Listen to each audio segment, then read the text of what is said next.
Bem, pessoal, vamos de BTC no fim de tarde dessa quarta-feira, 4 de setembro, agora na Espanha, 21 horas e 38 minutos. No Brasil, 16 e 38 da tarde. Gente, vocês vejam que hoje a gente chegou a colocar um pavio superior num patamar ligeiramente acima da VWAP mensal.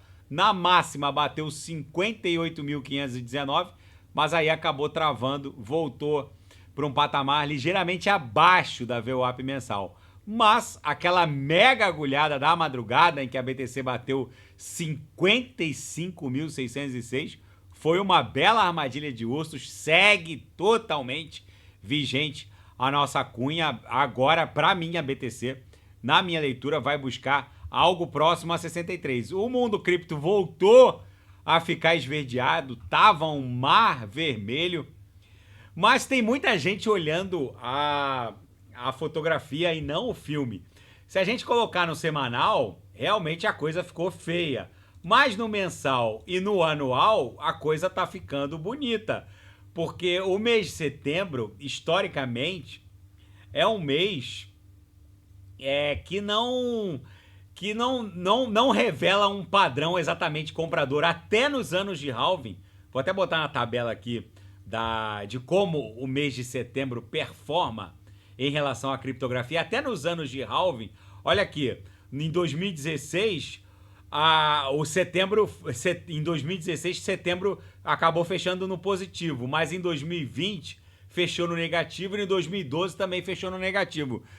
Mas pro mês de outubro, nos anos de halving, pro mês de outubro, de uma maneira geral, há um padrão recorrente altista para a BTC. Nos anos de halving, quando o mês de setembro fecha negativo, outubro basicamente cobra um preço em termos de pump espasmódico expansivo. Aqui no ano de 2020, setembro foi negativo, setembro num ano de halving, acabou ostentando um outubro espetacular, um novembro espetacular e um dezembro espetacular. Ou seja, mesmo em anos de halving, quando setembro é ruim, outubro, novembro e dezembro acabam compensando essa performance aparentemente ruim. Mas no anual, se a gente olhar não a fotografia, mas o filme, na performance anual, de uma maneira geral, as altcoins com volume bom estão performando bem.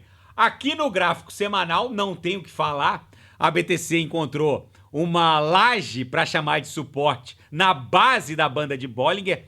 Eu volto a alertar os senhores, a banda de Bollinger está estreitando e quando isso acontece é porque vem um amplo movimento ascendente ou descendente, provavelmente ascendente, que vai levar a BTC para 6 dígitos. Na minha leitura, a BTC, nessa onda 3 no semanal, vai buscar pelo menos 109 mil dólares. Por isso eu insisto que os senhoritos não devem estar desembarcados. Quem não sabe o que comprar é só clicar no link abaixo. Gemas Altcoin Alert. Ali eu garimpei as 40 melhores altcoins em potencial de retorno para esse ciclo. Tem muita coisa acontecendo. Gente, aquele projeto DeFi da família do Donald Trump, na verdade, eles vão inundar o mundo cripto com stablecoins. O que está acontecendo agora? Estão falando num corte na taxa básica de juros de 0,5%. Gente, o que vem aí em termos de expansão da liquidez, a liquidez, o M2, que mede a quantidade impressa por estados soberanos, é a principal força motora de expansão do market cap da BTC. Não ousem estar desembarcados por um motivo muito simples. Num primeiro momento, a liquidez global ela se expande. A liquidez é a linha azul, a linha cinza é a BTC. Num primeiro momento ela se expande. Aqui em 2020, a BTC estava caindo, a liquidez já estava se expandindo. Depois, num segundo momento, ali com um atraso de 1 mês e meio, 2, a BTC explodiu. Agora a mesma coisa está acontecendo. A liquidez, o M2 explodiu, a BTC continua patinando, continua ainda numa canaleta virtual de baixa, mas pode repetir esse padrão aqui de 2020. Eu volto a insistir, a principal força motora de expansão do market cap da BTC é o aumento da liquidez global. A BTC foi criada, gente, como uma reação mercadológica àquela impressão desenfreada que o Fed promoveu na crise do subprime, em que o Fed basicamente resolveu, de uma hora para outra, salvar o sistema bancário norte-americano e imprimiu 8 trilhões de dólares. Como alguém que tira um coelho da cartola. Ou seja, a criação do Bitcoin foi uma reação social e mercadológica a esse monopólio de impressão de riqueza que não tem controle nenhum. A expansão da BTC, ela encontra uma força brutal na expansão da quantidade de riqueza impressa por estados soberanos. Por isso que eu falo para os senhores, agora que o M2 bateu um novo recorde, agora saíram os dados de agosto, a gente está no terceiro dia útil de setembro, saíram os dados de agosto, basicamente a liquidez global começou a bater novos all-time highs, novos recordes de todos os tempos, ou seja, essas máximas vão fazer com que a dominância desabe, lembrando que a queda da dominância não tem nenhuma relação com a queda da BTC, não significa queda na cotação do Bitcoin, pelo contrário, só significa que o market cap das altcoins é que vai se expandir de forma mais explosiva e exponenciada que a própria expansão do market cap da BTC, que vai continuar subindo. Outra, não ousem tentar embarcar no meio dessa onda 3, porque não haverá um ponto seguro de entrada. A hora de embarcar é agora, na congestão, quando tá todo mundo em pânico. Comprem o pânico e vendam o medo. Comprem o pânico e vendam a ganância extrema. Mas não vendam o medo extremo, como esses supostos cripto-influencers querem que os senhores façam.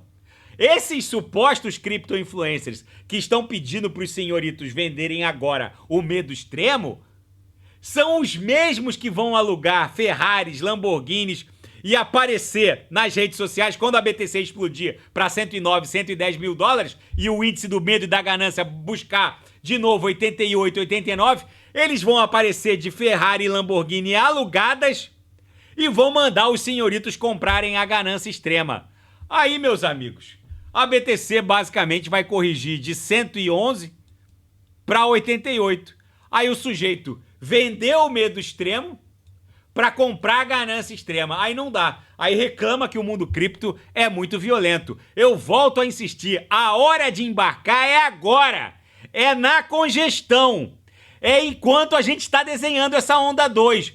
A BTC tem aqui no semanal uma laje para chamar de sua, que é o suporte representado pela nuvem. Ela não vai incursionar nem para a nuvem. Isso aqui vai virar uma cunha que vai acabar explodindo em direção a 111 mil dólares. Na seara fática, liquidez crescente na criptografia. A Tether, a maior emissora de stablecoins do planeta, já cunhou mais 3,65 bilhões de dólares que serão alocados em mais de uma dezena de ecossistemas. É o que eu venho falando, gente. Toda vez que eu vou olhar, agora eu vou voltar lá pro market cap da Tether, toda vez, tava 117 bi, já tá 118. Toda vez que eu olho o market cap da Tether, isso aqui aumenta exponencialmente. Eles não param de... Olha aqui, gente. Eles não... Basicamente, há 6 meses atrás, vamos voltar ali para... A gente tá no mês 9. Vamos voltar para o mês 3, para março. Há 6 meses atrás, o market cap da USDT era a metade disso, gente. Tava em 60, 70 bi. Já tá em 120 bi praticamente. Gente, isso aqui é outra força motora de expansão do market cap da BTC e das altcoins de alta octanagem. Eu volto a insistir. E olha só a quantidade de ecossistemas em que a Tether já circula, gente. Não é só não é só um token ERC20 na rede ETH, não é só um token BEP20 na rede Binance Smart Chain, não é só um token fungível na rede Solana. Elas estão na Avax, na OKEx Chain, na Conflux, na Optimism, na Zilliqa, na Arbitrum. Enfim, gente, estão até na Toncoin. Isso aqui, gente, é uma das principais forças motoras de expansão do market cap das altcoins de alta octanagem. Eu insisto com os senhores que não haverá um ponto seguro de entrada quando as altcoins explodirem para 2 trilhões. Gente, a quantidade de mensagens que eu recebo de sardinhas, incautos, mãos de alface desembarcando, essas pessoas vão voltar pagando um pedágio absolutamente insano. Quem desembarcou ainda dá tempo para voltar, para reembarcar, pagando valores módicos. Talvez o sujeito tenha desembarcado na BTC a 49, naquela mega agulhada do dia 5 de agosto, onde ela bateu 49, vai voltar agora pagando 57.900, perde aí 10, 15% do patrimônio cripto, mas volta antes da corrida maluca. Gente, quem não sabe o que comprar é só clicar no link abaixo, Gemas Altcoin Alert. Não ousem estar desembarcados do mundo cripto. E o Donald Trump agora esmiuçou o seu plano para salvar a hegemonia do dólar norte-americano. O projeto DeFi da família Trump, a World Liberty Foundation, vai basicamente ser uma grande pool de liquidez de stablecoins em plataformas descentralizadas. Eles não esclareceram se vão emitir stablecoins, mas ao que parece, eles devem fazê-lo. O fato é que a estrutura da plataforma, como eles estão falando, vai ser algo parecido com a Curve Finance, pelo que eu entendi. Mas enfim, não importa.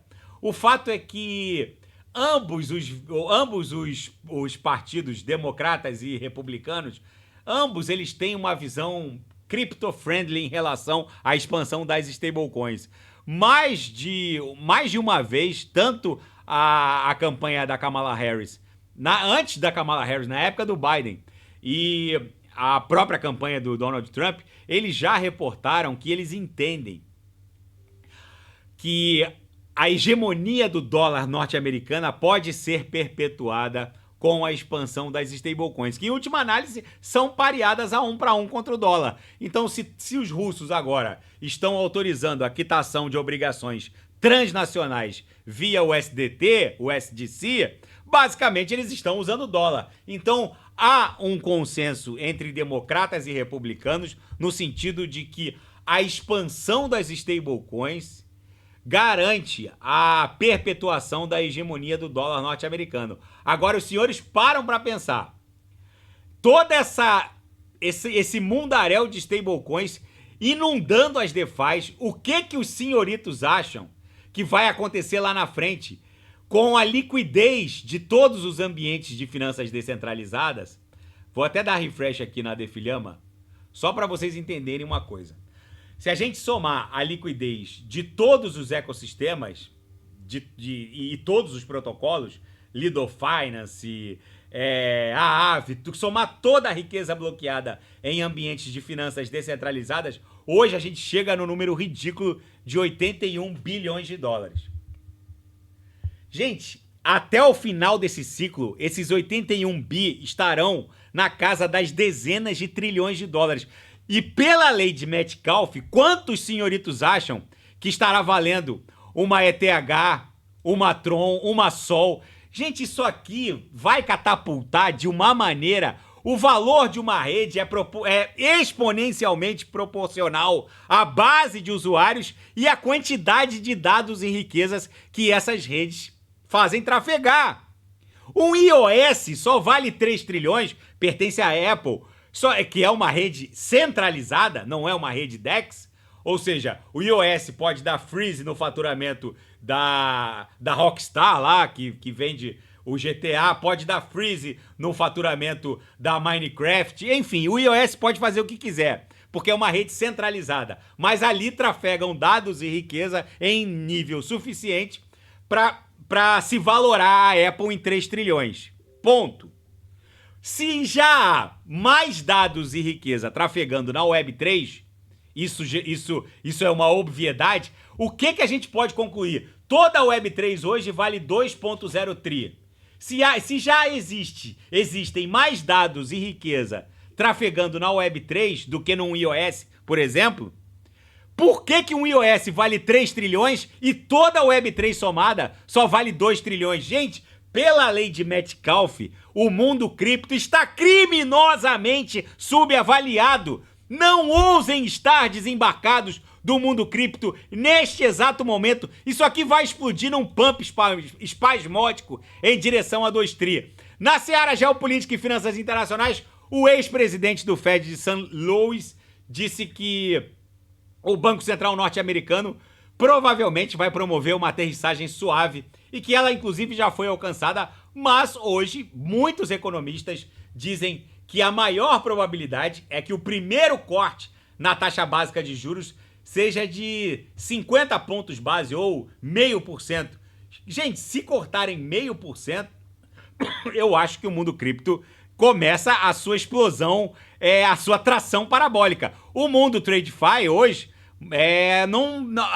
não reagiu positivamente a essa possibilidade de 0,5 ponto de corte na taxa básica de juros. O mundo cripto reagiu até um pouco melhor que o mundo TradeFi. Mas enfim, só essa possibilidade de um corte de 0,5% já vai aumentar a flexibilização e já vai vir a festa também do aumento da liquidez. E um marinheiro norte-americano, um oficial da Marinha norte-americana, foi detido na Venezuela horas depois da apreensão do avião presidencial do Maduro em território no território da República Dominicana. As autoridades norte-americanas exigiram que a República Dominicana apreendesse a aeronave presidencial da Venezuela e horas depois um oficial da Marinha Americana foi detido em território venezuelano.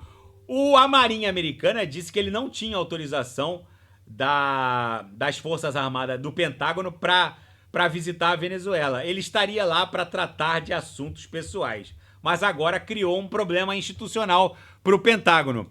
E o Lavrov, o ministro das Relações Exteriores russo, alertou os Estados Unidos para não zombarem dos alertas e para não cruzarem as linhas vermelhas, já que esse envio de mísseis que a gestão Biden vai ultimar agora nas próximas semanas, os americanos estão mandando mais um carregamento de mísseis de longo alcance para a Ucrânia, pode significar uma virada nessa guerra. E não disse se vai ter uso de arma nuclear a partir de agora, só que eles estão ameaçando fazer uso de armas nucleares desde o começo do conflito. Em algum momento, os russos podem apertar o tal botãozinho lá da bomba atômica. Se isso acontecer, eu espero sinceramente que os senhoritos estejam correndo para as montanhas com bastante BTC, porque as pessoas também não estão ponderando uma coisa. Um recrudescimento desse conflito russo-ucrânia, que na verdade é uma guerra por procuração contra a OTAN, pode encontrar uma dimensão cibernética. As pessoas acham que é muito difícil derrubar a Web 2 ocidental.